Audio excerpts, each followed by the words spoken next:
नमस्कार, मैं हूँ अलका नेगी तोमर। भारत के संतों की श्रृंखला में हम आज लाए हैं महान सूफी संत बाबा फरीद की कहानी। यहाँ दिए गए वृतांत संस्मरणों व आर के गुप्ता जी की पुस्तक सेंट्स एंड महात्माज ऑफ इंडिया पर आधारित हैं। बाबा फरीद 13वीं शताब्दी के उत्तरार्ध में हुए।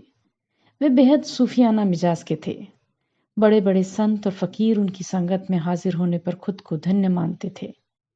बाबा फरीद का ताल्लुक काबुल के एक बेहद सज्जन परिवार से था। ये परिवार एक योद्धा परिवार था। 1187 में ये लोग काबुल से पंजाब शिरकत कर गए। उस समय सामाजिक व धार्मिक अस्थिरता का वातावरण बना हुआ था। दंगे और फसाद आए दिन हुआ करते। ऐसे में बाबा फरीद समाज में प्रचलित रीतियों के रिश्ते हुए घाव पर मरहम बनकर आए। उन्होंने समाज में शांति व भाईचारे की भावना को बढ़ाया। उनकी माता एक संत महिला थी। वे उनकी पहली शिक्षिका भी थीं। एक बार बालपन में ही बाबा फरीद ने अपनी माँ से पूछा कि अल्लाह की प्रार्थना करने से क्या होता है। इतने छोटे बच्चे के मुंह से ऐसी बात सुनकर माँ अचंभे में आ गईं। उन्होंने बताया कि अल्लाह की खिदमत से हर शख्स बहादुर हो जाता है, उसे किसी से डर नहीं लगता।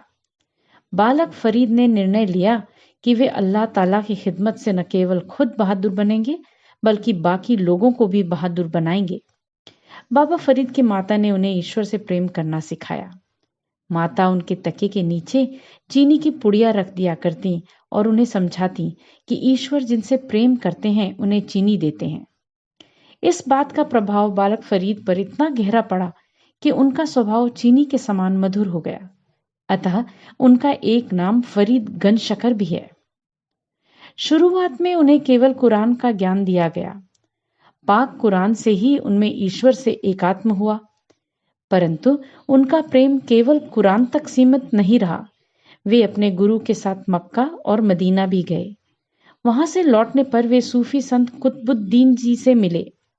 वे कुतुबुद्दीन जी से इतने प्रभावित हुए कि उनकी संगत में जाने लगे और फिर उन्हें अपना गुरु मान लिया। इसके बाद वे कुछ समय के लिए बुखारा गए और जब वहां से लौटे तो कुतुबुद्दीन जी ने उन्हें कम खाने, कम सोने, कम बोलने और लोगों से कम मिलने का हुक्म दिया। फरीद ने यही किया। इस तरह 12 बरस तक वे घने जंगलों में रहे। उनका यश दूर दूर तक फैलने लगा। उन्हें महान सूफी संत के रूप में जाना जाने लगा। लोग खुद ही उनकी तरफ आकर्षित होने लगे। वे कुछ समय हाँसी में रहे और फिर दिल्ली आ गए। दिल्ली में निजामुद्दीन औलिया उनसे मिले और उनके शिष्य हो गए। उनकी सोहबत और उनके नशे में चूर निजामुद्दीन औलिया यहां तक कह बैठे कि मेरा पीर खुदा है। बाबा फरीद परमात्मा और आत्मा के संबंध को पति पत्नी के संबंध के समान मानते थे। उनका मानना था कि परमात्मा के बिना जीवात्मा का कोई ठौर नहीं है, इसलिए परमात्मा ही सच्चे प्रेम के लायक है।